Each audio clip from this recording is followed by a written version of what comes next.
Shift chitsauko chechina. Vavhimi ava vanopemberera kuti mubatanidzwa wavo waburitsa zvinobatika. Panguva iyoyo mumwe wemaNazarene Brothers anobva azvibata kuti musori washefu anenge azvitotesera mutirauzi wake. Jocelyn anoramba ari chandagwinyira panyaya yekuenda kuFlorida sezvo anga akuzviona kuti mazuva aanga paJimmy Fox anga akusvika pakunopera. Ati paanoendesa mwana wake kumhembero yeBhavhadhe, mambokadzi vaye vanenge vachimutsvaga vanobva vangomufonerawo. Jimmy Fox anodayira mbozhanhare kubva kuna mambokadzi vemavhempaya apo pavanomurakidza kushushikana nekuponda kwaakaita mwana wavo.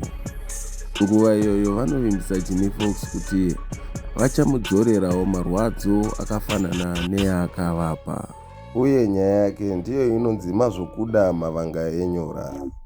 Panguva iyoyo Jimmy Fox anobva azviona kuti mhuri yake yapinda munjodzi. Anotanga kumhanya-mhanya. Anotanga kunyumwa kuti panenge paita mutengesi sezvo nhamba dzenhare yake dzinenge dzave kuzivikanwa.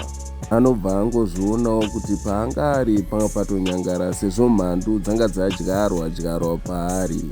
Panguva iyoyo anonodzura mwana wake pamhembero yeBhavhadhe, omuisa mungoro yake yemoto, omuvharidzira kuti asanzwe zvange zvave kuda kuitika. Mavhempaya amambokadzi aya anotanga kunyuka kubva munzvimbo dzaanenge akawanda. Jimmy Fox anotanga kutiza achirwisana navo. Mavhempaya amambokadzi ndopanorova chamuramba mhuru akamusona. Mukuwanda kwawo Jimmy Fox anotanga kugumura mumwe nemumwe kusvikira asarwa nevashoma. Tosangana muchitsauko cheshanu.